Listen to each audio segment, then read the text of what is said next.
네, 이제 바이크를 처음 타게 되면 이제 시내에 나가서 신호 대기라도 하려 치면 처음에 이제 상당히 어색하고 두려움을 느끼게 됩니다. 네. 운전을 많이 했다 하더라도 이제 자동차 같은 경우에는 신체 주위를 무언가 둘러싸고 있기 때문에 안정감이 느껴지는데 이제 바이크에 타고 있으면 완전히 오픈되어 있어서 옆차, 앞차 다 눈에 훤히 보이고 그렇기 때문에 이제 신체가 바깥에 노출되어 있는 느낌이 강하게 들고요. 또 실제로도 많은 두려운 기분을 갖게 됩니다. 그걸 뭐 이겨내는 길은 따로 없는 것 같고요. 이제 많은 경험에 의해서 익숙해지는 것일 수밖에 없을 것 같은데, 다만 이제 보호 장비들, 장갑이나 부츠, 그 다음에 라이딩 자켓이나 라이딩 바지, 자, 이런 것을 입으면 아무래도 신체를 좀 딱 이렇게 고정해주고 안정감을 주고요. 그 다음에 어떤 작은 상처들, 우리가 바이크 사고 나는 영상 같은 걸 많이 보다 보니까 좀 너무나 큰 사고, 대형 사고, 끔찍한 사고들만 많이 머리에 떠올리게 되는데, 사실은 그렇지 않은 것들도 많거든요. 어디 긁히거나 살짝 눌리거나 또는 머플러 같은데 화상을 입거나 이런 경우는 상당히 많아요. 근데 그런 것들은 이제 간단한 보호 장구만 걸쳐도 뭐 그렇게 자기가 다쳤는지도 모르고 넘어갈 수도 있거든요. 보호 장비들이 있기 때문에. 그래서 아주 뭐 가까운 거리 일상적으로 사용하는 그런 경우를 제외하고 좀 마음 먹고 라이딩을 하겠다 이럴 때는 보호 장비들을 꼭 갖추는 게 좋습니다. 보호 장비 갖출 때는 말씀드렸다시피 아무리 저렴하더라도 라이딩 전용으로 나온 걸 사용하는 게 좋다라는 말씀 다시 한번 드립니다. 네, 우리나라는 이제 바이크 문화가 이제 단계적으로 자리를 잡지 못한 것 같아요. 그래서 이제 바이크를 타는 사람들에 대한 시선이 그리 곱지만은 않은 것 같은데, 그러다 보니까 이제 도로 주행을 하는 데 있어서 저도 좀 그런 면이 있더라고요. 앞에 이제 바이크가 가고 있으면 뒤에 운전을 하는 입장에서는 조금 불안함을 느끼게 되더라고요. 그래서 바이크와 자동차, 다른 자동차는 바이크도 마찬가지고 바이크도 주변에 큰 차나 또는 뭐 빠르게 지나가는 자동차나 이런 것들이 있게 되면 상당히 위협감을 느끼게 되잖아요. 근데 이게 좀 분리를 하는 게 좋을 것 같아요. 하지만 우리나라가 이제 도로가 자동차 다른 차를 분리하는 그런 건 되어 있지 않으니까 하위 차선만 쓰라고 되어 있는데 그런 게 잘 되어 있지 않죠. 그렇기 때문에 좀 따로 떨어져서 가는 게 좋은 것 같아요. 근데 이제 바이크는 아무래도 기동성이 좋고 출발에서 훨씬 더 유리하니까 이제 신호대기 같은 경우에는 우리가 이제 도로 가장자리 주행이 바람직하진 않지만 그래도 차하고 굳이 섞여서 나는 정속 주행을 하겠다. 차와 차 사이에 정속으로 가는 건 사실 위험하기도 하고 이륜차 입장에서나 4륜차 입장에서나 신경이 쓰이는 건 신경이 쓰이거든요. 그래서 제 생각에는 그러면 도로 이제 가장자리를 살짝 이용해서 안전하게 앞으로 나아가서 신호가 바뀌면 이륜차는 먼저 앞서서 빠져주는 것이 훨씬 더 이륜차 운전하는 데서나 4륜차 운전자를 위해서도 저는 좋다고 생각을 합니다. 뭐 이건 사람마다 생각하는 게 좀 다를 수 있지만 그렇게 했을 때 훨씬 더 저는 안전하게 내가 다닐 수 있다. 물론 이제 과속을 하는 것은 제외하고 말씀을 드립니다. 그래서 그런 식으로 운전을 하면 좀 더 안전운행에 도움이 되지 않을까 이렇게 생각을 해봅니다.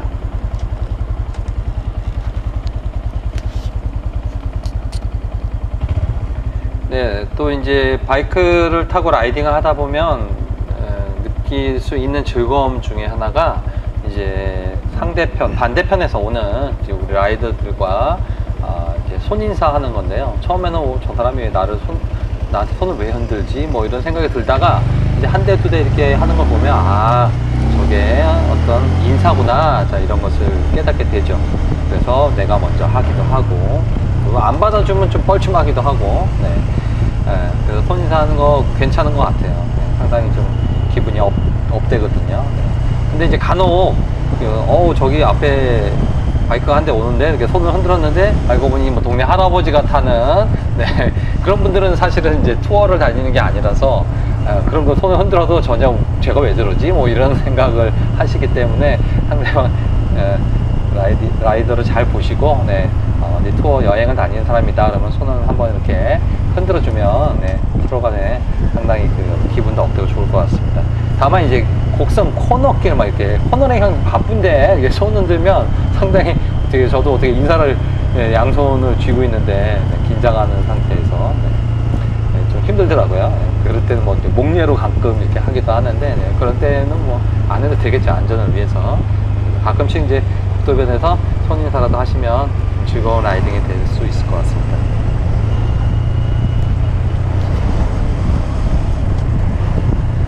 스쿠터는 좀 그 수납이라는 면에서 볼 때 훨씬 낫죠. 일반 바이크보다. 네. 시트 아래쪽에 기본적으로 수납 공간이 있고 그 탑박스가 순정처럼 달려 나오는 경우도 많고. 그런데 이제 그렇지 않은 스쿠터가 아닌 일반 이제 오토바이 같은 경우에는 탑박스 리어 렉을 달고 탑박스를 달지 않는 한 수납 공간이 뭐 거의 없다고 볼 수 있습니다. 배낭 같은 걸 매야 되겠죠. 그래서 이제 탑박스를 많이 이제 애용하게 되는데 있으면 정말 편해요. 네, 이제 어디 정차해 놓고 헬멧 같은 것도 네, 탑박스 안에 넣고 잠글 수도 있고요. 아니면 뭐 가볍게 뭐 물건 같은 걸 사갖고 갈 때도 그냥 탑박스에 툭 던져 넣으면 되니까 아주 간편하고 편리합니다. 네, 다만 이제 주행 성능에서는 아무래도 좀 위험 요소가 될 수 있겠죠. 어떤 경우에는 많은 진동에 의해서 탑박스를 지지하고 있는 리어렉에 이렇게 금이 가거나 심지어는 이제 부러져 나가는 경우도 간혹 있는 것 같아요. 근데 이제 탑박스에는요, 사실 진짜 정차했을 때 헬멧 보관하는 용도라고 생각하시면 될 것 같아요. 거기다가 이제 뭔가 무거운 짐을 넣고 달리면 이제 바이크 뒷부분에 있는 그런 장비인데 거기에 무거운 짐까지 되게 되면 바이크 균형도 밸런스도 무너지고 그 다음에 이제 리어렉 같은 데 진동에 의해서 그 지지하고 있는 그런 받침대들이 무리가 가고요. 그 다음에 또 제일 중요한 건 탑박스 안에 들어있는 물건들에도 데미지가 많이 갑니다. 그래서 뭐 이렇게 옷이나 이런 것들은 뭐 큰 상관 없겠지만 예를 들면 이제 제가 한 번은 서브 헬멧을 네, 거기에 넣고 장거리 여행을 간 적이 있는데 헬멧 꺼내 보니까 헬멧이 뭐 스크래치면 뭐 아주 엉망이 됐더라고요. 우리는 잘 모르지만 사실은 그 뒤에 탑박스는 굉장한 진동을 겪고 있는 거죠. 그래서 헬멧 같은 거 절대 넣고 주행하시면 안 되고요. 혹여나 뭐 텐덤자를 위해서 헬멧을 갖고 가야 된다 그러면 뭐 뽁뽁이나 무슨 여러 가지 헝겊이나 이런 거로 단단하게 처리를 해서 스크래치나 아니면 상처를 입지 않도록 이렇게 해야 될 것 같아요. 무거운 물건을 넣으면 또 밸런스로 깨지니까 무거운 물건도 주의를 해야 되고 헬멧 같은 거 특히 그냥 생짜로 탑박스에 넣으시면 안 된다라는 걸 말씀을 드립니다.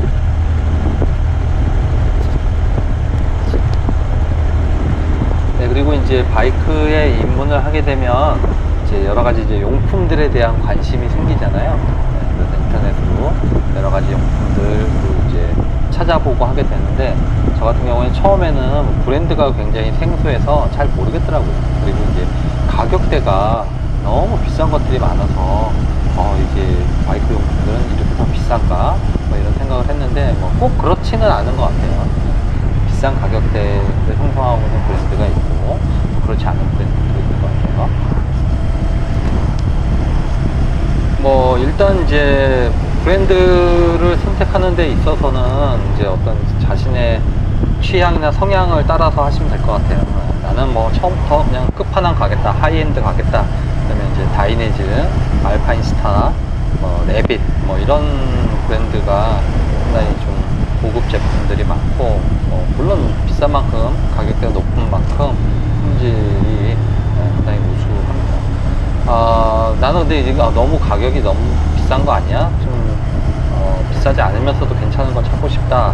뭐 이러면은 이제 제일 많이 알려진 코미네죠, 코미네. 이게 일본 브랜드긴 한데 노제팬 이런 거 떠나서 그걸 선택하지 않고 다른 국산이 있으면 더 좋겠는데 지금 그런 걸 고려해서 선택하기는 좀 어려움이 있는 것 같아요. 네. 일본 브랜드긴 하지만 포미네가 상당히 많은 제품군이 바이크 용품으로 부츠부터 해서 장갑, 자켓, 이너웨어까지 상당히 많이 나오고 있고 가격대도 상당히 중저가에서 형성이 되고 있습니다. 다 바이크 전용으로 나오고 있으니까 포미네 괜찮은 것 같고요. 근데 이제 남들 보는 시선이 포미네 이런 거죠. 네. 다이내즈 입었는데 이런 겁니다. 네. 이제 그런 것들은 어떤 자기의 개성이나 취향에 따라서 선택을 하면 되는 거겠죠. 네.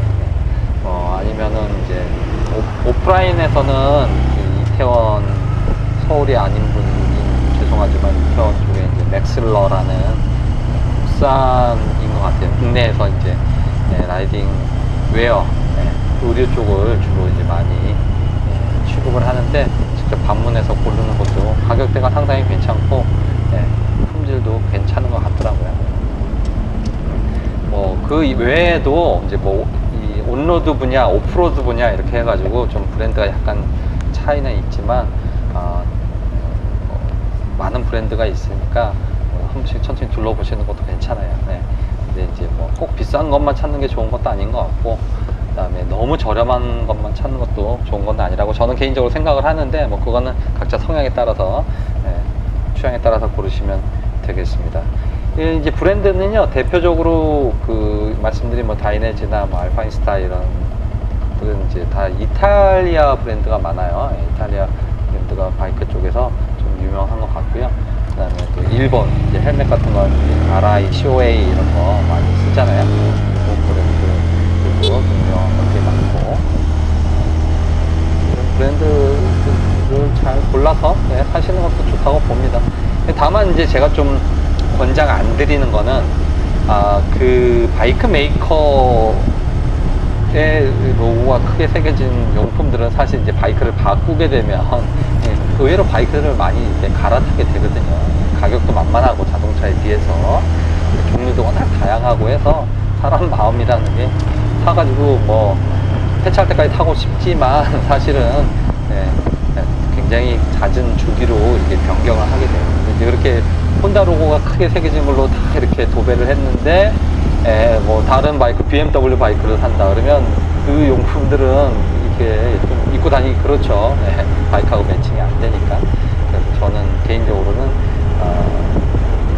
전문 브랜드, 바이크 전문 브랜드, 아까도 말씀드렸지만 다이내즈, 알파인스타 이런 전문 브랜드 걸 사용하는 거를 선호하고 있는데 이거 역시 자기는 취향에 따라서 하시면 되겠습니다. 네, 그리고 이제 라이딩 투어 이런 거 다니실 때 잠깐 이제 휴식을 취하잖아요. 그럴 때마다 바이크를 한 번씩 이제 살펴보시는 게 좋아요. 밝은 데서. 지금 혼다 그럼 같은 경우에는 대부분의 이제 온로드 차들이 그렇지만 이 바퀴는 튜브가 없는 자동차처럼 안에 튜브가 없는 형식으로 되어 있잖아요. 그래서 이제 어떤 펑크가 났을 때도 바람이 순식간에 빠져서 주저앉지는 않아요. 뭔가 작은 못 같은 게 박혔다 이런 경우에는 서서히 빠지기 때문에 잘 모릅니다. 또 장점은 이제 주행이 가능한 거죠. 한 번에 바람이 빠지지 않으니까. 그래도 이제 이게 시간이 오래되게 되면 점점 주저앉게 되고 하니까. 펑크킷 같은 거 장거리 여행 때는 펑크킷이나 이제 바람 넣을 장비를 챙겨서 가면 좋은데 그렇지 않은 경우에는 빨리 발견하는 게 좋으니까 빨리 발견하면 가까운 바이크 오토바이 센터를 찾아서 그걸 수리를 하고 또 계속 다녀야 되니까 한 번씩 살펴보는 게 좋아요. 나사 같은 경우도 의외로 이렇게 풀리는 경우도 많고 하니까 한 번씩 쭉 훑어보시면 바이크 상태를 좀 가능할 수 있으니까 그런 습관을 기르는 게 좋을 것 같습니다.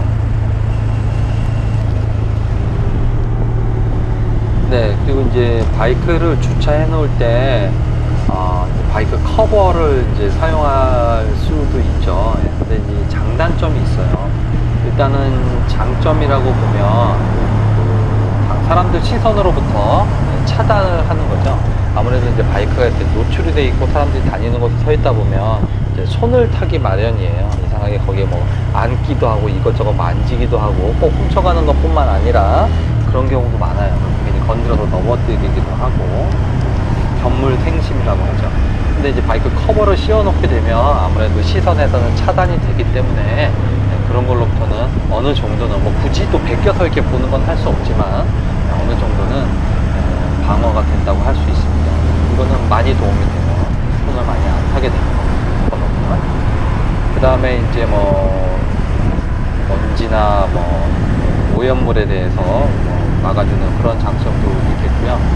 단점이라고 치면은 이제 여름철 습기 많을 때 바이크가 이렇게 달궈진 상태에서 식지 않은 상태에서 이렇게 바이크를 씌워놓고 가게 되면 그 안에 습기가 빠지질 않아가지고 녹이 많이 나는 경우가 있습니다. 그래서 완전히 식히고 씌워줘야 되는데 뭐 사실 그게 여의치 않잖아요. 집에까지 다 왔는데 식었다가 기다렸다가 커버 씌우고 집으로 들어가기는 어려우니까 아래쪽을 오픈 시킨다든지 공기가 통할 수 있게 이렇게 해주는 게 필요하고요.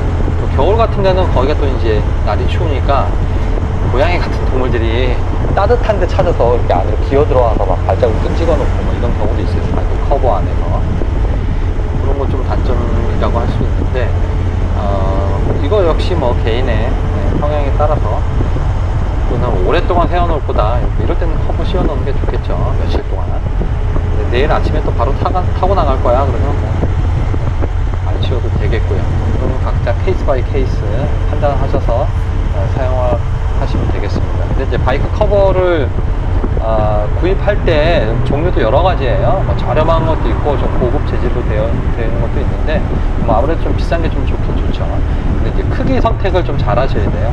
그 안내되어 있는 그 바이크 커버를 판매하는 사이트에 안내되어 있는 대로 딱 맞게 사면은 이게 좀 뭐 어려운, 씌우고 벗기기도 번거롭고 혹여나 뭐 탑박스 같은 게 있을 때 끝까지 안 내려오고 이런 경우가 있거든요. 좀 넉넉하게 살짝 크게 하는 게 좋을 것 같습니다. 좋을 것 같은 게 아니라 그렇게 하셔야 돼요. 살짝 큰 것을 선택을 하셔야 됩니다.